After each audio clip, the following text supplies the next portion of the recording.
to get us started, and they'll introduce themselves for you.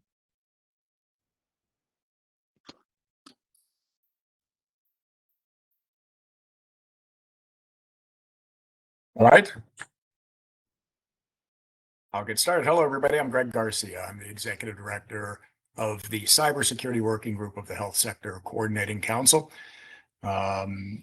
I come to this role from a variety of perspectives, from financial services and information technology, as well as time in the government with the Department of Homeland Security and the U.S. Congress.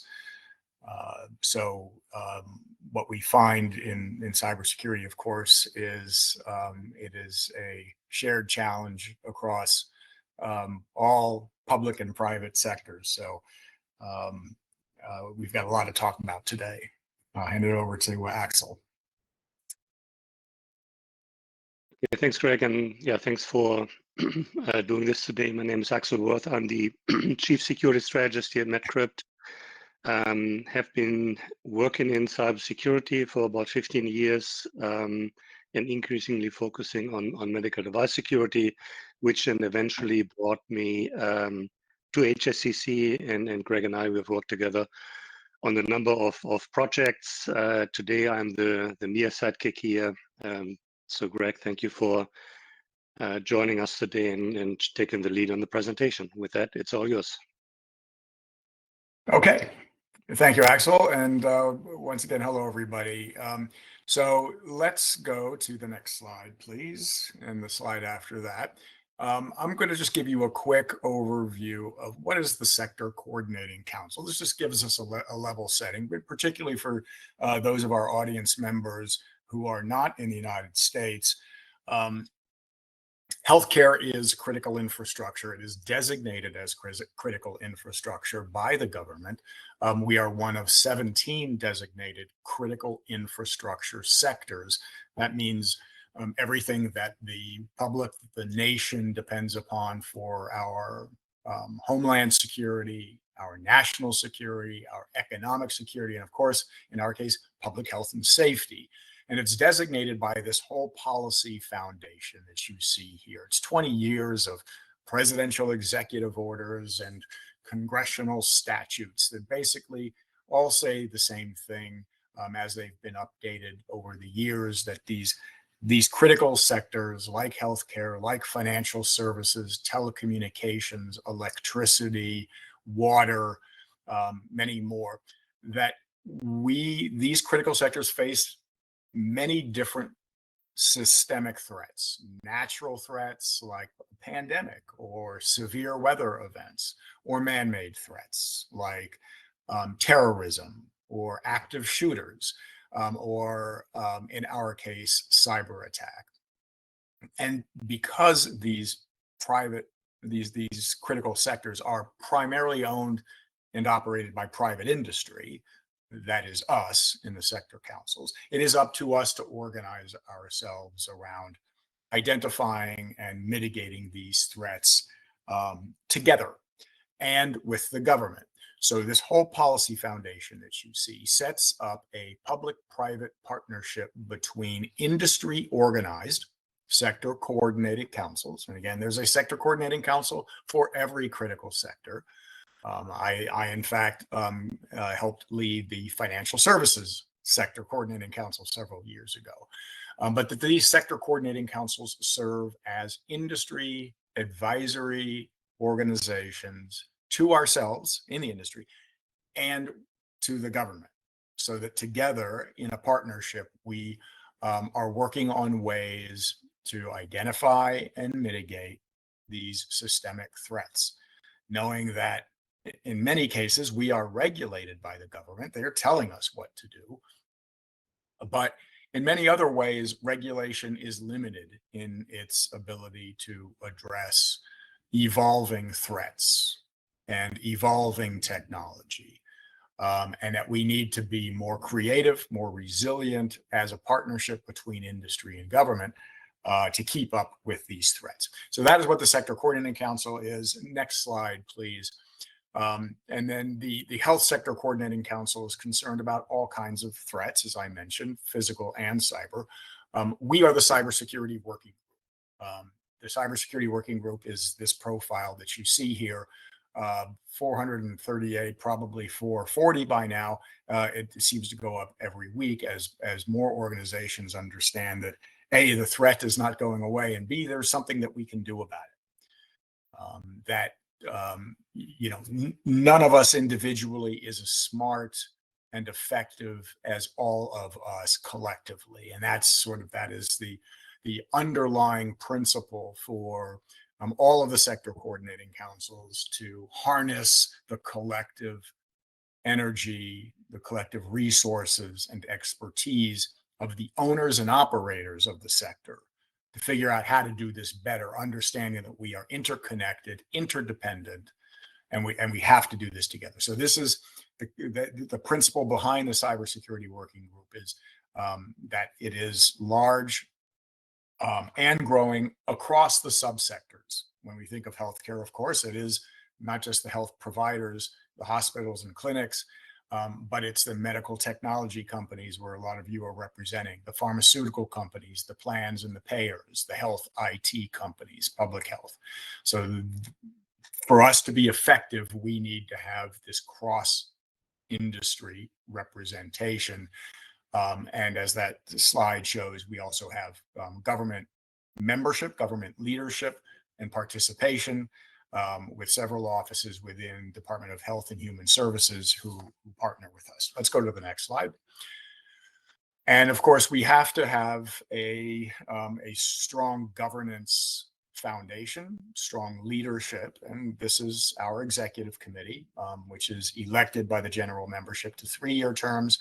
And the executive committee in turn elects the chair and the vice chair to 2-year terms. As you can see, these many executives on our executive committee are representing their respective subsectors so that we ensure that we have that cross-sector view of these shared challenges and these shared responsibilities. Next slide, please. And then, as I mentioned, we have our government co-chairs.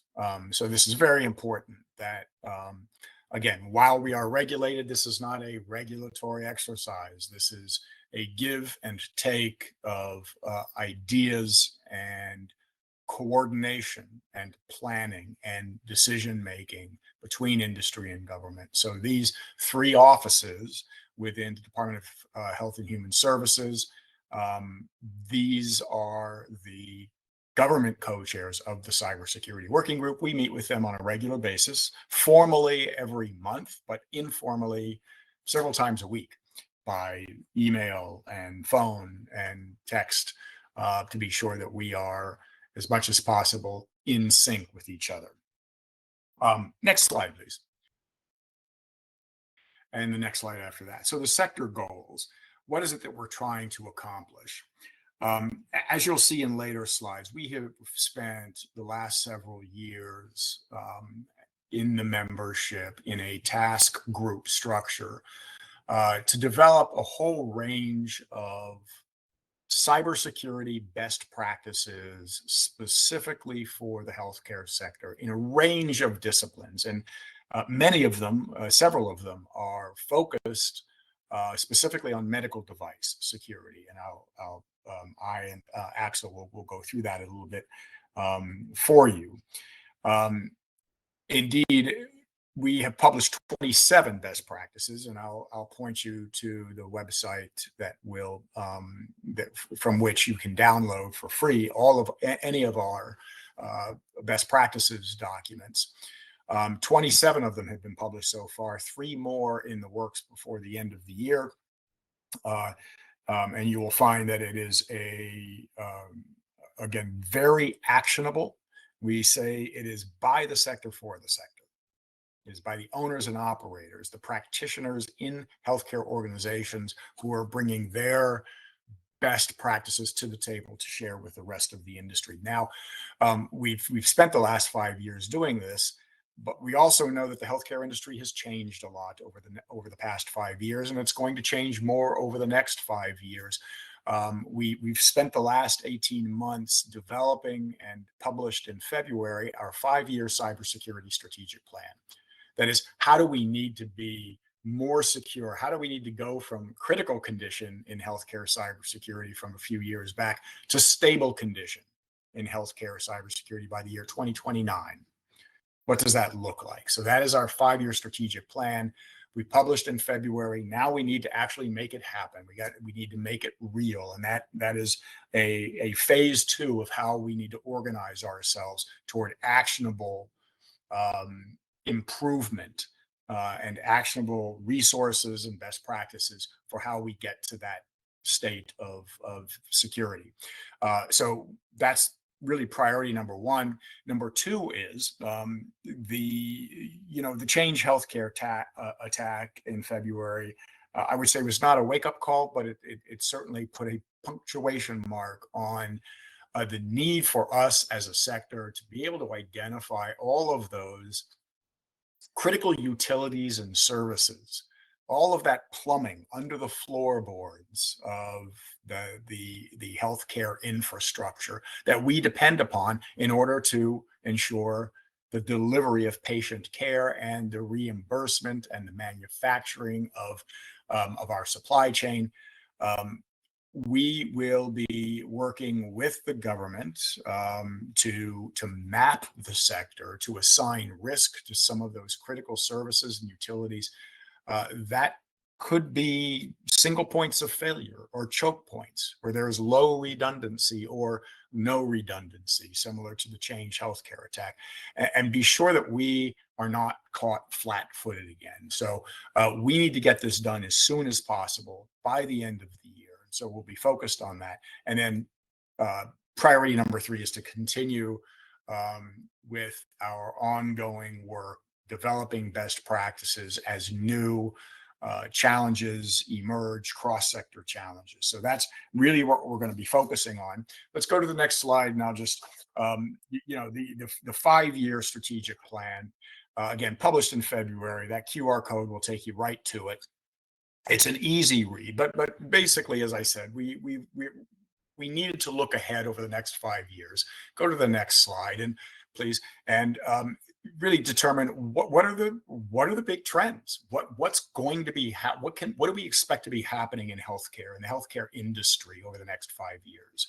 Not just cybersecurity, but these were the major trends that we identified. The number 7 looks to be cut off a little bit, but basically, none of this is surprising to anyone. But a couple of hundred senior executives across the healthcare industry all coalesced around these major trends. And then what we know, of course, is that those trends will present cybersecurity challenges that we need to be prepared for. And I'm not going to go into then all of the goals and objectives. What this resulted in, this analysis, was 10 major goals.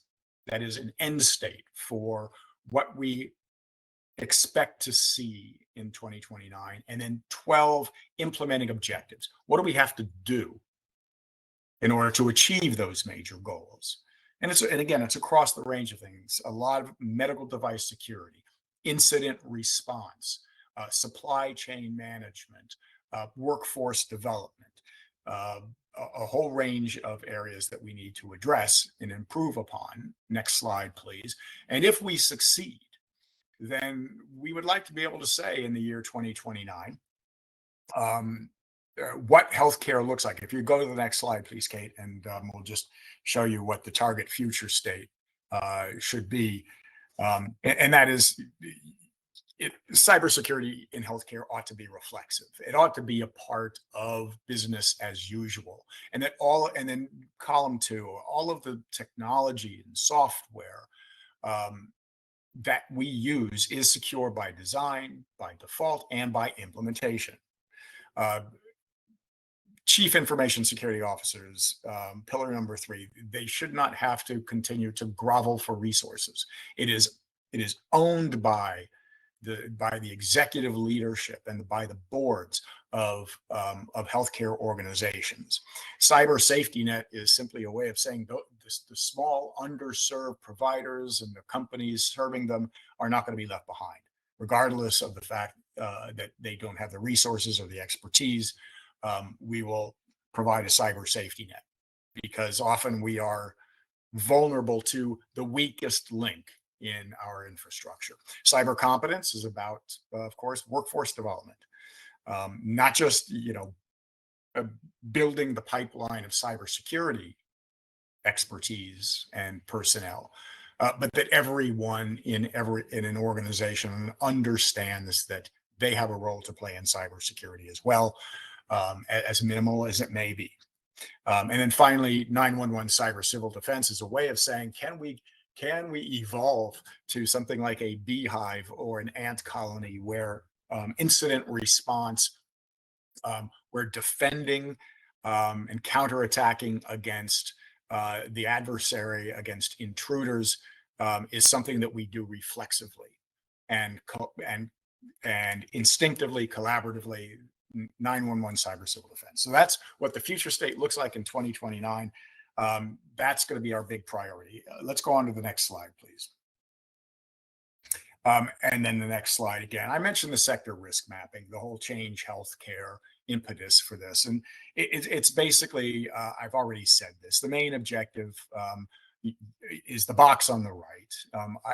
What are those choke points that in our supply chain, in workflow, operations workflow, that we need to assess the extent to which those third parties or those foundational utilities and resources, what is their level of vulnerability to being disrupted or taken offline by a cyber attack, leaving us in an emergency situation where we're unable to take care of patients, or we're unable to get paid or to distribute essential pharmaceuticals and other items, and then be able to assign risk to that, so that we can have a risk-informed cybersecurity risk management program.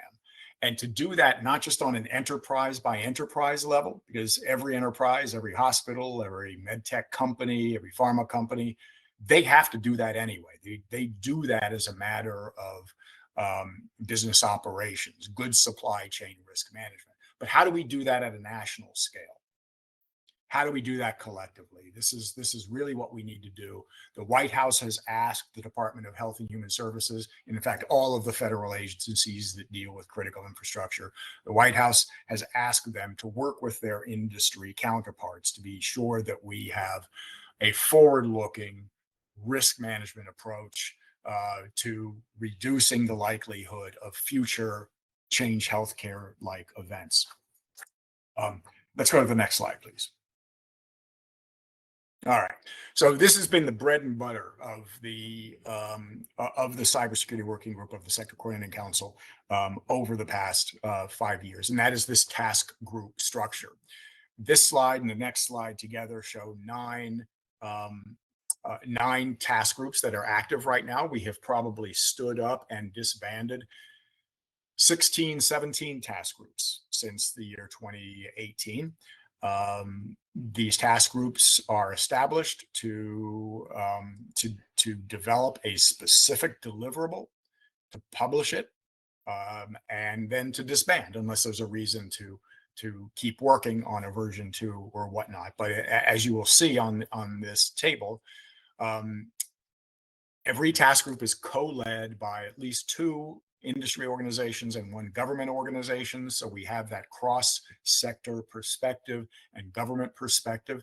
The fact that government is participating does not mean that every publication that we put out is going to be a joint publication, but it at least ensures that there has been a dialogue, a gut check on both sides to be sure that what we're putting out as much as possible represents a consensus point of view about what needs to be done.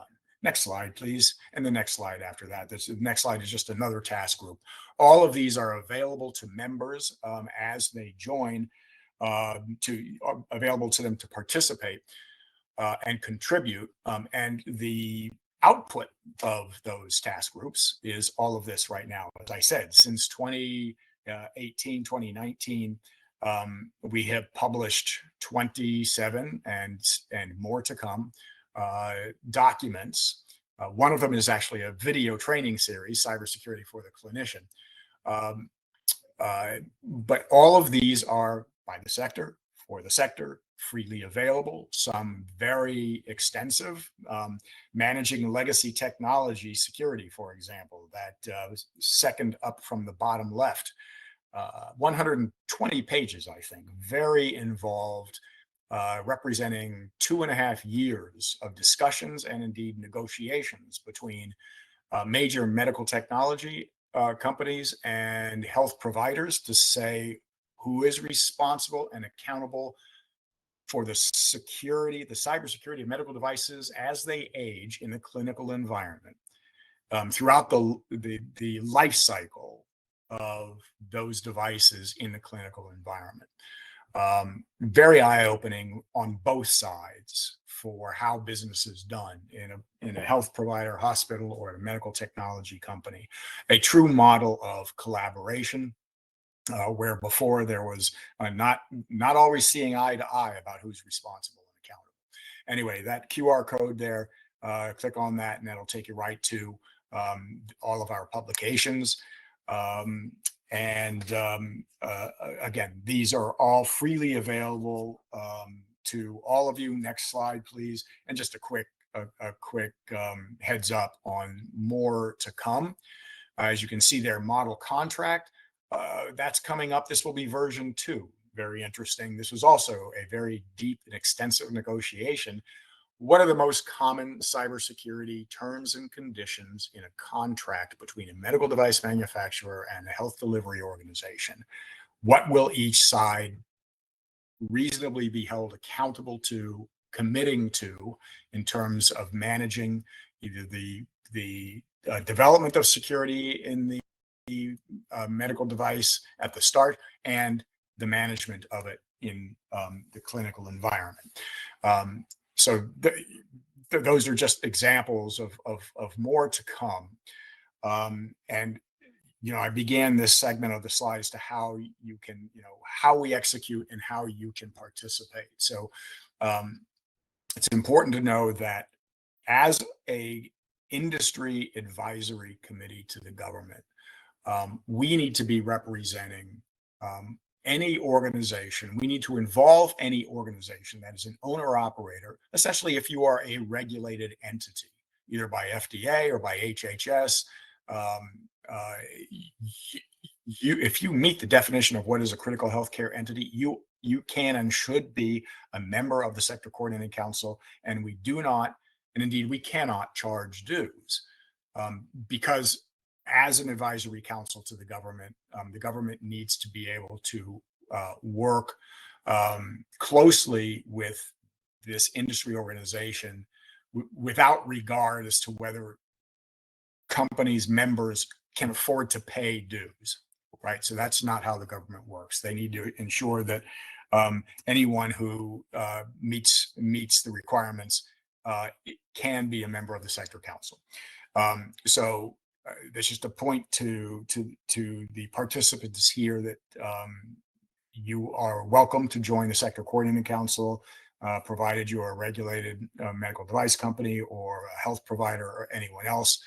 We also include advisors, consultants, law firms, security companies that are not healthcare per se, but they have expertise and they want to help out pro bono.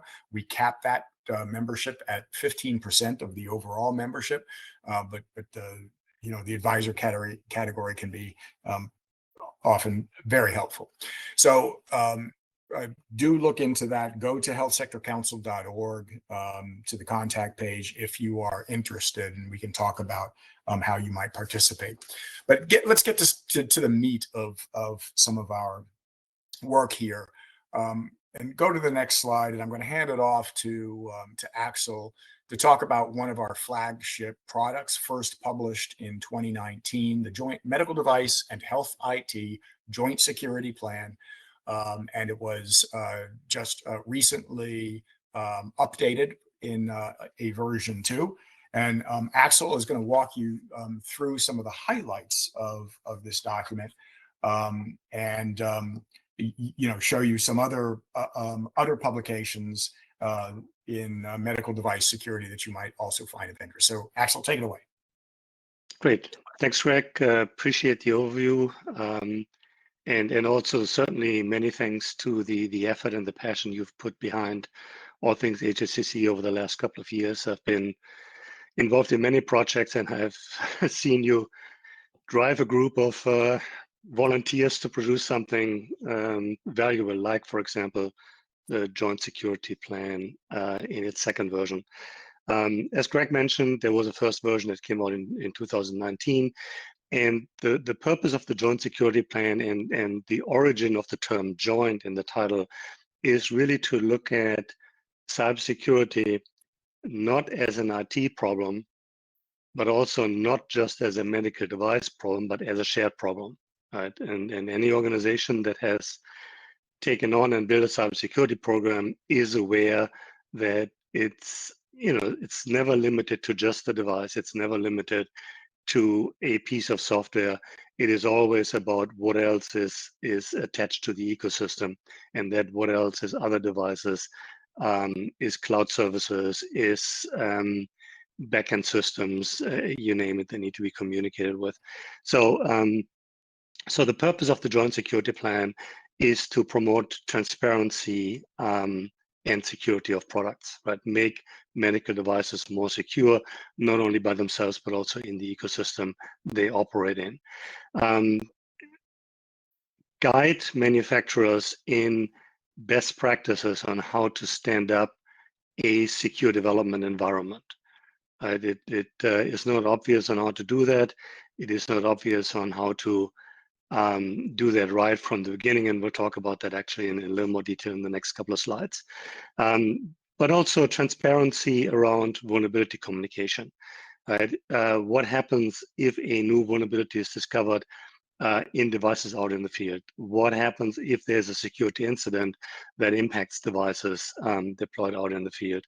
And the point is, yes, it is a sensitive topic, and yes, historically we have seen many examples of people trying to keep things under caps and not communicating. And I think this is all about really changing that mindset, because only as we share will we as a community, healthcare community, become stronger. And the bad guys, the adversaries, the attackers, they share, they collaborate, and our only chance to fight that is by also collaborating, as outlined in the JSP, but also certainly as highlighted by Greg here in his presentation about HSCC. So it's really about addressing risk end to end, from conception to product end of life and decommissioning when it finally meets its clinical usefulness end and gets put on the trash heap or resold in some cases. Make sure you understand the maturity of your security operations, develop a plan, develop the goals to move forward, and also have the right governance structure for continuous improvement, right? Security starts at the top. Any organization that does not have senior management buy-in into their security program will fail or at least struggle. So the purpose of the JSP was to outline what we call the total product lifecycle with regards to cybersecurity. How do you develop, deploy, support cybersecurity technologies? Doesn't matter whether it's SAMD or a traditional physical device that has a little bit of firmware running on it. How do you go about to make sure it is secure and can be maintained in that secure state and can be adapted to changing risk? Obviously, as it is customary across HSCC, there was a broad spectrum of people that participated, people that have done it, people that have not only developed secure devices, but also have implemented security programs at some of the leading manufacturers, and therefore brought all their expertise into the second version of the JSP. So it's a significant step towards the Overall strategic plan, Greg talked about, especially goal number 6, where we say healthcare technology used inside and outside of organizational boundaries is secure by design and secure by default, while reducing the burden and cost on technology users to maintain an effective secure posture. The rule is that any device that is secure from the initial concept, from the initial design and architecture, is the more secure device, but also maintaining the device's security posture will come at a lower total lifecycle cost. Right? So yes, we're shifting some of the responsibilities and some of the cost from the operator to the manufacturer, but in the end, if you calculate the total cost of security, that approach results actually in a better security posture, but also, again, lower spend on security. Kate, next slide, please. So a couple of the highlights on what is new in JSP2 relative to the original plan. Obviously, in those 5 years between the initial and the updated version, many new standards, guidances, and publications came about, practices came about. So we have not only picked up on some of the new standards that are now available and have referenced those, but also we have looked at the integration of standards to, again, give you a whole picture view of your best practices and your secure development lifecycle. We have overall refreshed the framework that the Joint Security Plan is providing.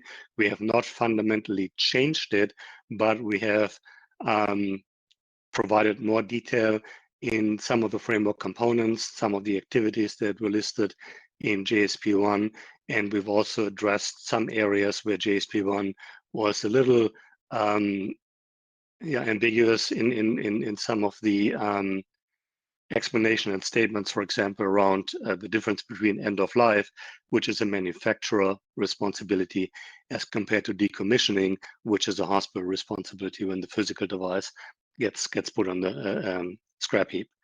And also, all the people that did participate in the project applied their learnings, right? Most of us really entered, at least formally, cybersecurity over the last 5 to 7, 8 years, maybe, if you were an early adopter. And between JSP1 JSP2, many organizations, device manufacturers, hospitals, government agencies, security companies involved in the space have learned a lot. Nobody got it right out of the gate, and all the participants, the many participants in this project, have poured their collective learning into the update here. Next slide, please. So this is the updated framework, and I'm not going to get into too much detail here, but basically the concept is really, or the overall vision here is really to start with the concept phase that should really include security planning, right? Not detailed security controls and tools and technologies you will use, but how you will address security in your processes, in your practices, during then the design and development phase, where you develop detailed specifications, including specifications for security, as well as then define the actual design controls, the inputs and outputs of your various process steps, and define your critical risk management and testing activities, and most importantly, also provide traceability, right? At some point, you identify a security risk, you identify a specific vulnerability, you implemented a security control to address that weakness, that vulnerability. Well, how do you verify in the end that A, not only did you implement that control, but also B, how do you actually prove and document that the control works as intended and does what it is supposed to be, right? So cybersecurity testing certainly throughout the life cycle, through the various development and integration stages, and then all the way at the end of your complete product, but also then documentation of the test outcomes, and again, traceability back to your identified risks, vulnerabilities, and security requirements. At which point you hopefully obtain regulatory approval and then enter the maintenance phase, which then allows you to maintain a product security posture and provide timely response to newly found vulnerabilities, for example. I think the key here is that we want to push as much of the security activities as possible to the left in this diagram and as little to the right. Your maintenance phase from a cybersecurity perspective should really be focusing on addressing changing risk and not addressing things you missed during development and design. That's the ideal state. We're not certainly there yet, but again, that is what practices and frameworks like the JSP2 promote and help you to implement. Next slide, please.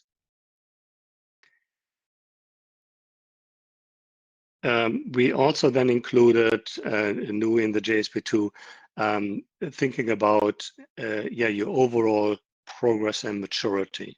Right? So how do you actually set the right goals of your security plans? How do you actually periodically assess your maturity, measure against the goals you have set, and move your organization in the right direction, to be proven, obviously, by releasing more secure products into the market.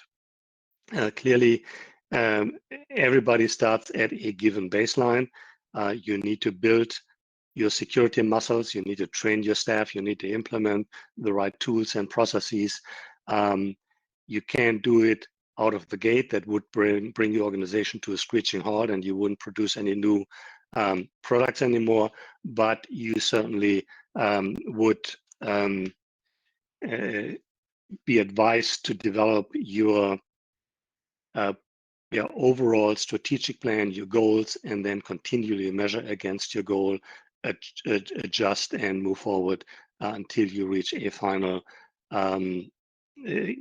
end state of that satisfies not only the regulators but also your customer security requirements and needs.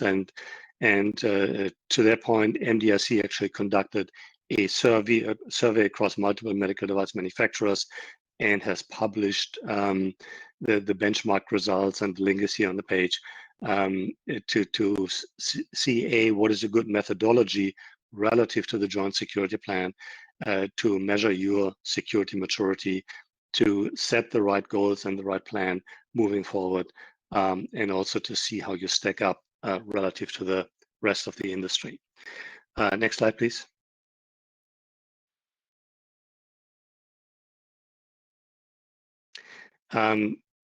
As I said earlier, the JSP2 is a framework, right? It's going to answer many questions, but not all questions. It certainly allows you to understand the big picture and to establish the right framework for your organization to operate in. But it will, for example, not teach you how to conduct, for example, pen testing or threat modeling or similar exercises, but it will teach you how to use threat modeling and pen testing in the context of your larger security program, right? Where to use it most effectively, the input, the output, how to document, and then it will point you to more detailed literature, standards, and practices that are out there you can then use to develop the detail of the individual tasks. And here on this slide, we have a couple of other useful resources by HSCC, for example, overall best practices, including managing legacy technology, as Greg talked about earlier, a document that looks at legacy technology from a cybersecurity perspective, both from the manufacturer as well as from the healthcare organization point of view, and basically addresses how we can minimize the pains of legacy. Vulnerability communication toolkit is in part under development, but some information is already out there. And then also what is out there is the model contract language for MedTech cybersecurity, which is basically a collection of contract terms you can include in your procurement contracts with regards to cybersecurity. The first version has been out for a number of years, and similar to the JSP, a second version is under development. It's actually in the final stage right now, and hopefully will be released in a few months. And it is also jointly developed and forms a consensus across the various legal aspects of cybersecurity between healthcare delivery organizations and manufacturers and other participants, other stakeholders. And then also here, the gateway for the HHS cybersecurity hub, so to speak, with additional information. And if you go to the HSCC website and if you go to download the joint security plan, there are many other resources in there, standards, best practices, and so forth. Next slide, and I think that's a wrap now. Yeah, so we're open to questions. I see there's some in the chat here already. So first one is, do we get a copy of the presentation? Yes, it will be distributed, including the recording for those people that were not able to participate today. Any other questions? We can take people off mute, or you can put questions in the chat or in the Q&A.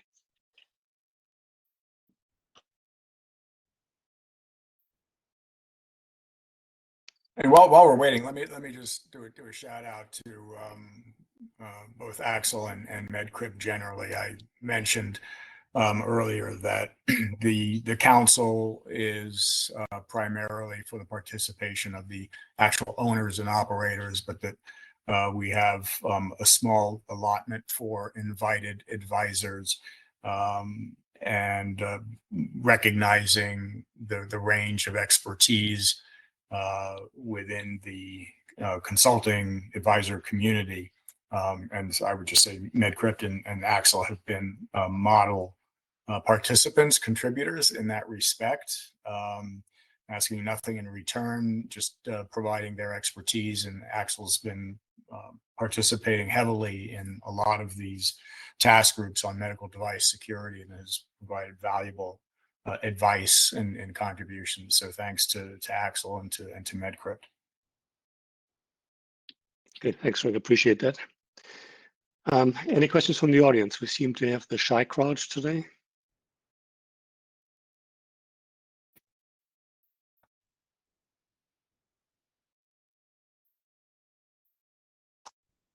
I see the number 2 by Q&A bubble, but no questions actually in there. Yeah, it was just one about copy of the presentation, and the answer to that was the number 2. So the thing I would also emphasize to everybody, what is one of the organizing principles, and why that HHS cybersecurity gateway that Axel showed you on the previous slide is really a recognition. It's a good website for them that they recently overhauled, but it has a big circle in the middle that keeps going around, and it's like a pie with this wedge being FDA and this wedge being CMS and this wedge being Office for Civil Rights, which enforces HIPAA. And you can click on each one of those wedges, and what it's really showing you is that the cybersecurity challenge in healthcare crosses over all of the regulatory structures, whether you're a medical device company regulated by FDA or you're a hospital regulated under HIPAA enforcement, or pharmaceuticals similarly, or a health IT company that's subject to rules of data interoperability.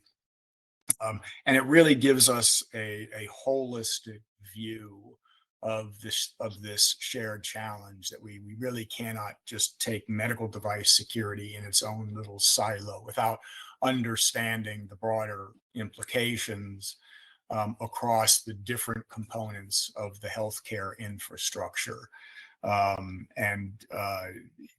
So the, HHS is a portal into those various resources, into that cross-sector approach to cybersecurity challenges. And all comes down to one major principle, and which is really the organizing principle of the cybersecurity working group, and that is that cyber safety is patient safety.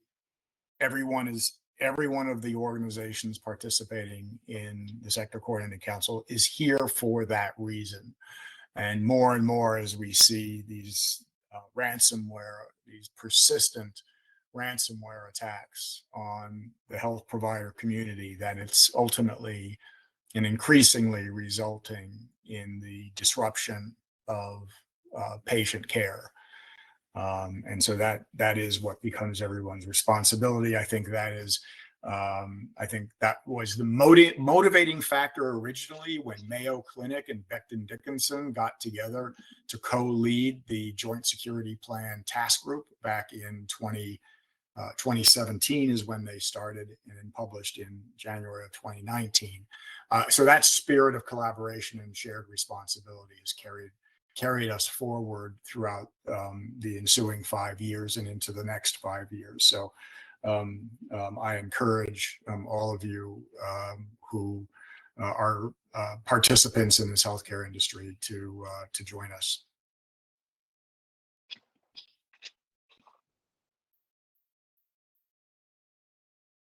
All right, well, it looks like we don't have any more questions at this time, so we can conclude the webinar here.